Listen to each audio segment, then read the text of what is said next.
Hi friends, welcome to our channel. ఈరోజు vlog ఏంటంటే అపార్ట్మెంట్లో వినాయకుడిని పెట్టుకున్నాం కదా, అక్కడైతే ఫ్రైడే రోజు కుంకుమ పూజ చేశారు. ఆ వ్లాగ్ని మీతో షేర్ చేసుకుంటున్నాను. ఈ వీడియోలో కుంకుమ పూజకు కావాల్సిన సామాగ్రి, అలాగే మేమంతా ఏమేమి నైవేద్యాలు చేస్తామనేది మీతో షేర్ చేసుకుంటాను. ఇంకా లేట్ చేయకుండా వీడియోలోకి వెళ్ళిపోదాం. వీడియోలోకి వెళ్ళే ముందు వీడియోని అయితే ఎండ్ వరకు చూడండి. మన ఛానల్ని ఫస్ట్ టైం కనుక చూస్తున్నట్లయితే ప్లీజ్ సబ్స్క్రైబ్ చేసుకోండి.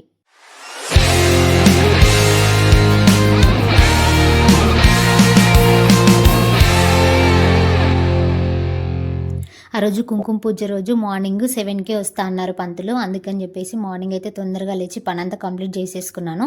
తర్వాత బాబుకి అయితే 7:30కే వ్యాన్ వస్తుంది కదా, అటు 7కే పంతులు వస్తా అన్నారు. అందుకని చెప్పేసి తొందరగా అయితే బాబుకు కూడా లంచ్ బాక్స్ ప్రిపేర్ చేసి నైవేద్యం కూడా ప్రిపేర్ చేశాను. ఇంకా బాబు కూడా రెడీ అయిపోయాడు. ఆ రోజు అయితే సెలబ్రేషన్స్ ఉండే బాబుకి స్కూల్లో, అందుకని బాబు కూడా రెడీ అయ్యాడు. స్కూల్కి ఇంకా ఫ్లవర్స్, స్వీట్స్ అవి పెట్టి పంపించమన్నారు. అవి కూడా పెట్టి ప్యాక్ చేసేసి ఇంకా నేనైతే ఇక్కడ ఇంట్లో దీపం పెట్టుకుందామని అయితే ఫస్ట్ అయితే దీపం పెడుతున్నాను. ఇంకా రెడీ అయ్యి దీపం పెడుతున్నాను. అంటే మనకు ఎంత పూజ ఉన్నా, కింద ఎక్కడ పూజ ఉన్నా కానీ ఫస్ట్ అయితే ఇంట్లో పూజ ఇంపార్టెంట్ కదా, అందుకని చెప్పేసి ఇంట్లో ఫస్ట్ పూజ చేస్తున్నాను. అందులోనూ ఇంట్లో వినాయకుడిని పెట్టుకున్నాను కదా, ఆ రోజుకి థర్డ్ డే, ఇంకా అందుకని ఆ రోజు అయితే పూజ చేస్తున్నాను. పూజ చేసి కంప్లీట్ చేసేసి ఇంకా నెక్స్ట్ అయితే మేమైతే పూజకైతే వెళ్దామని అయితే రెడీ అయ్యాను. వినాయకుడికి గరికంటే ఇష్టం కదా, అందుకని ఎవ్రీడే ఖచ్చితంగా గరికనైతే సమర్పిస్తాను నేను. ఇక్కడ కూడా నేను గరిక పెట్టాను చూడండి. మా బుజ్జి గణపై ఎలా ఉందనేది కూడా తప్పకుండా కామెంట్ చేయండి. ఇంకా నెక్స్ట్ అయితే ఇక్కడ అన్ని సామాన్లన్నీ సర్దుకుందామని చెప్పేసి అయితే సామాన్లన్నీ సర్దుకుంటున్నాను. అంటే కిందికి కావాల్సిన సామాగ్రి అవసరం ఉంటుంది కదా, అంటే కుంకుమ పూజకు సంబంధించిన సామాగ్రి అన్నీ ఏమేమి కావాలి ఏంటి అనేది కూడా ఇప్పుడు మీకు చెప్తాను. నేను అన్నీ చెప్పి చూపిస్తాను. ఏమేమి కావాలనేది కూడా సర్దుకుంటున్నాను. కుంకుమ పూజకు కావాల్సిన సామాగ్రి ఏంటంటే అమ్మవారి విగ్రహం లేదా రింగ్, లేదంటే కాయిన్, ఏదైనా రూపాయి కాయిన్ అయినా తీసుకెళ్ళచ్చు. 2 కనుములు, పసుపు, కుంకుమ కొంచెం ఎక్కువనే తీసుకెళ్ళాలి, ఎందుకంటే మన కుంకుమ పూజ చేసేటప్పుడు కుంకుమ ఎక్కువ పడుతుంది కదా.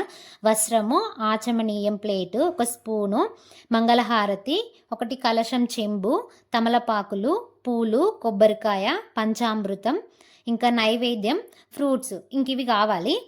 ఇంకొకటి చెప్పడం మర్చిపోయాను, అక్షింతలున్ను కర్పూరం బిళ్ళ ఇవి కూడా తీసుకెళ్ళాలి. ఇవి కూడా మనకు అక్కడ హారతి ఇస్తుంటాం కదా, అంటే అక్కడ కూడా ఉంటాయి, కాకపోతే మనది మనం తీసుకెళ్తే ఇంకా బెటర్ కదా. 1 గంట ఇవి కూడా తీసుకెళ్తే బెటర్ అనమాట. ఇంకా నెక్స్ట్ అయితే ఇక్కడైతే నేనైతే అన్నీ రెడీ చేసుకున్నాను చూడండి. ఇంకా నైవేద్యంకి అయితే నేనైతే కొబ్బరన్నం చేశాను. కొబ్బరన్నం కూడా రెడీ పెట్టుకొని ఇంకా కిందికైతే పంతులు వచ్చారన్నాక కిందికైతే బయలుదేరుతున్నాను. ఇక్కడైతే మాకైతే చాలా బాగా చేస్తారు పంతులు గారు. ఎవ్రీ ఇయర్ ఈయనే వస్తారు మాకు. ఇంకా లాస్ట్ ఇయర్ కూడా స్టార్టింగ్ నుండి ఎండింగ్ వరకు కుంకుమ పూజ వివరంగా వీడియో తీసి పెట్టాను. ఎవరైనా చూడని వాళ్ళు ఉంటే డిస్క్రిప్షన్లో లింక్ ఇస్తాను చూడండి. అలాగే ఇంట్లో ఉండి కూడా ఫోన్లో పెట్టుకొని చూసే విధంగా ఉంది ఆ వీడియో, అయితే తప్పకుండా చూడండి.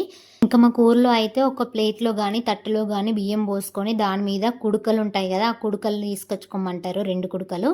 దానిలో అయితే పసుపు గౌరమ్మని పెట్టమంటారు. కానీ ఇక్కడ అట్లా ఏం లేకుండా మంచిగా చేపిస్తారు. అంటే ఒక్కొక్క దగ్గర ఒక్కో విధంగా చేయిస్తారు కదా, మనకు కావాల్సింది మంచిగా చేయడం అంతే కదా. పూజ మొత్తం వీడియో లేదన్నాను కదా, కొంచెం క్లిప్ అయితే యాడ్ చేస్తాను చూడండి. నిజంగా లాస్ట్ టైం వీడియోలో అయితే క్లియర్గా ఉంది, ఒకసారి అయితే తప్పకుండా చూడండి. పూజ కంప్లీట్ అయిన తర్వాత మేము ఏమేమి ప్రసాదాలు తీసుకొచ్చాం అనేది మీకు వీడియోలో చూపిస్తాను. వీడియోనైతే లాస్ట్ వరకు తప్పకుండా చూడండి.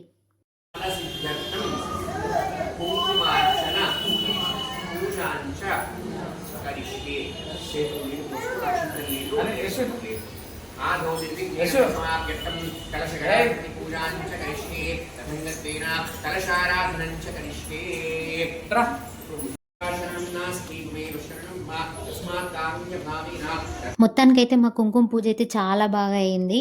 ఇంకా పూజ కంప్లీట్ అయ్యాక అందరం తీర్థం తీసుకున్నాము. నెక్స్ట్ అయితే ఎవ్రీ ఇయర్ చేసే పని ఏంటంటే ఖచ్చితంగా ఒక ఫోటో అయితే దిగుతాము. ఫోటో అనేది మనకి ఎంతో మెమరబుల్గా ఉంటుంది కదా, అందుకని ఖచ్చితంగా అయితే ఒక గ్రూప్ ఫోటో అయితే దిగుతాము. ఇక నెక్స్ట్ అయితే విడివిడిగా అయితే దిగుతాం, లేదంటే ఫస్ట్ అయితే ఒక గ్రూప్ ఫోటో అయితే ఖచ్చితంగా దిగుతాము. ఇంకా తర్వాత మేమంతా ఏమేమి ప్రసాదాలు తీసుకొచ్చాం అనేది కూడా ఇప్పుడు చూపిస్తాను చూడండి. ఒక్కొక్కరు ఒక్క ఐటెం తీసుకొచ్చినా ఎన్ని ఐటమ్స్ అవుతాయి అనేది చూడండి. ఇక్కడ పరమాన్నం, నిమ్మకాయ పులిహోర, చింతపండు పులిహోర, శనగలు, రవ్వ కేసరి, కొబ్బరన్నం, పంచామృతం, పెసరపప్పు పాయసం, దోసకాయ పెసరపప్పు చేసాం. ఇంకా తర్వాత అయితే ఈ నైవేద్యాలు అందరికీ పెడుతున్నాం చూడండి. అందరు పిల్లలు స్కూల్ టైం అవుతుందని హడావిడిగా తిని వెళ్తున్నారు.